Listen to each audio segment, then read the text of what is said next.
Salam sejahtera bagi kita semua. Emana kembali hadir dengan podcast pembahasan firman Tuhan. Semoga firman Tuhan yang murni mampu merawat batin kita, menguatkan roh kita, dan membangun iman kita di hadapannya. Silakan menikmati podcast Emana hari ini. Salam damai sejahtera saudara-saudari pendengar podcast Emana.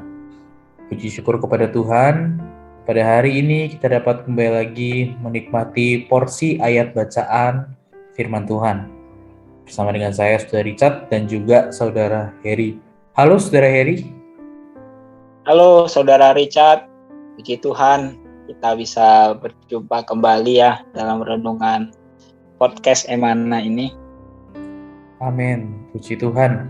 Saudara-saudari, hari ini kita akan membicarakan mengenai sebuah topik dari porsi ayat bacaan dalam Markus pasal 12 ayat 18 sampai 44.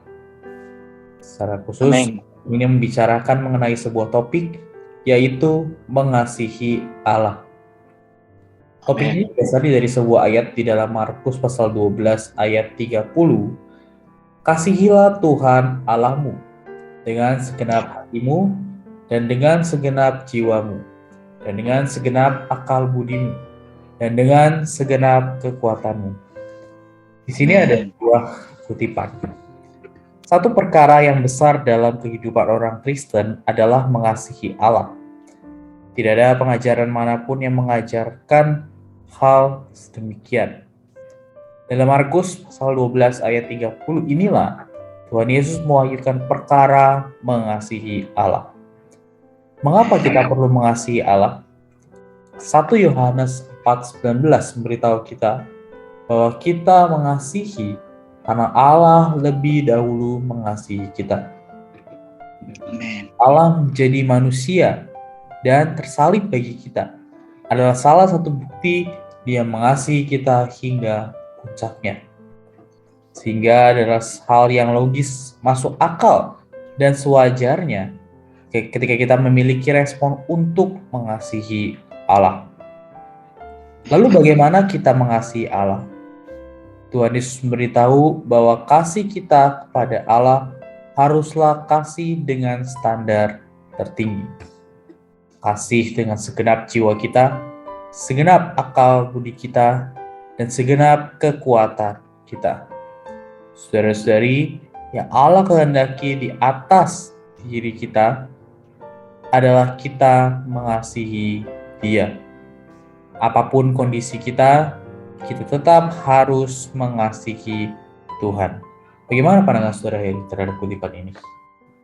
Amin. Terima kasih Saudara Richard. Ya.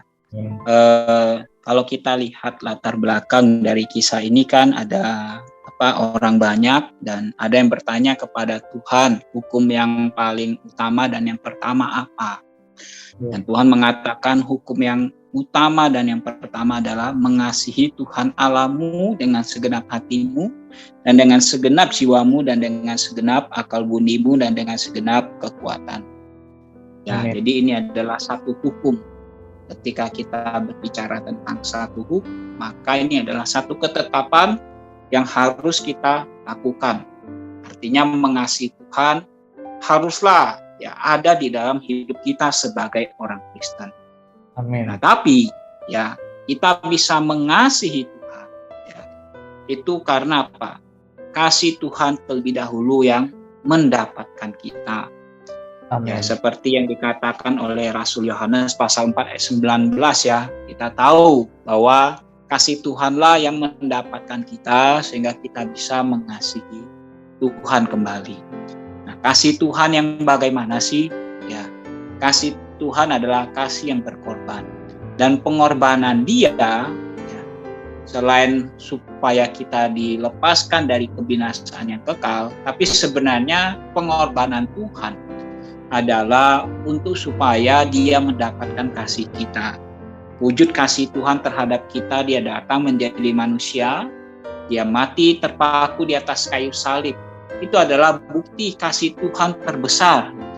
Dan Dia mau mengalami semuanya itu supaya dia mendapatkan kasih kita. Karena itu ya tidak heran dan memang tepat ya sebagai orang Kristen, kondisi apapun ya kita wajib harus mengasihi Tuhan kita. Dia telah mengeluarkan banyak hal bagi kita, maka kita perlu mengasihi dia. Puji Tuhan, mengasihi dia dengan apa? Segenap jiwa kita, dengan segenap akal budi kita dan kekuatan kita. Artinya kita mengasihi dengan seluruh diri kita. Karena Tuhan juga sudah mengorbankan dirinya ya seluruhnya dia bagi kita. Amin. Puji Tuhan. Amin. Puji Tuhan ya atas kasih Allah kepada kita yang membuat kita secara logis ya dapat memiliki respon untuk mengasihi Allah. Ya, jadi apapun kondisi kita harus mengasihi Tuhan, mengasihi Allah ya dengan segenap jiwa, akal budi dan kekuatan kita. Kemudian ada kutipan berikutnya mengatakan, ingatlah kondisi Petrus ketika dia dalam kondisi penuh penyesalan karena telah menyangkal Tuhan. Ia merasa sudah tidak layak mengasihi dan mengikuti Tuhan. Petrus dan teman-temannya kembali ke profesi lamanya sebagai nelayan. Namun di sana Tuhan terlebih dahulu menunjukkan kasih-Nya kepada Petrus. Tuhan bertanya 3 kali kepada Petrus, Simon anak Yohanes, apakah engkau mengasihi aku? Hasil dari Petrus yang ditanggulangi Tuhan ini adalah ia menjadi seorang yang teguh mengasihi Tuhan hingga dia martir. Jangan lemah. Tidak ada alasan untuk tidak mengasihi Tuhan meskipun dalam kondisi lemah, penat, atau bosan. Jangan tertipu perasaan kita.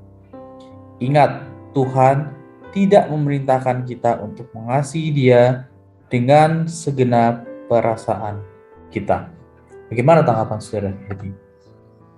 Amin, puji Tuhan. Jadi ini adalah teladan Petrus ya. Amin. Sebenarnya Petrus sama kita itu adalah 11-12 ya. Kadang kita juga bisa mengecewakan Tuhan. Tapi puji Tuhan ya, Tuhan tidak pernah kecewa terhadap kita. Nah, kisah daripada Petrus ini ketika Petrus ya di dalam kondisi yang lemah, justru Tuhan datang dengan pertanyaan mengenai kasih.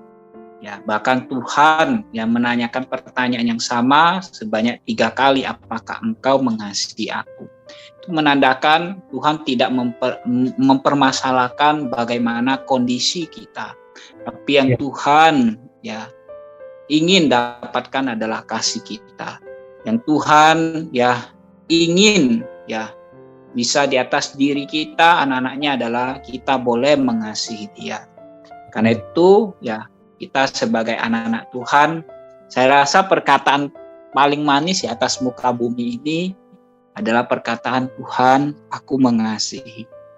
Tuhan, aku cinta padamu. Kita boleh mempraktekkan hal ini ya setiap pagi ketika kita membuka mata kita bangun dari tidur. Maka tentu Tuhan akan senang melakukan hal yang demikian, mengungkapkan cinta kita, kasih kita kepada Tuhan itu juga akan menggugah hati kita untuk makin terbuka pada Tuhan.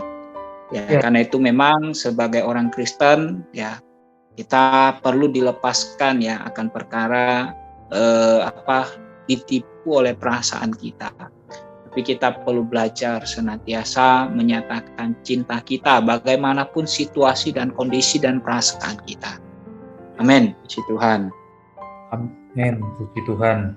Ya, dalam setiap kondisi kita, dalam setiap perasaan kita, ya, kita tidak mengasihi Tuhan dengan perasaan kita, tapi kita mengasihi Tuhan dengan segenap jiwa kita, akal budi dan kekuatan kita, sehingga apapun kondisi kita tetap dapat mengasihi Tuhan.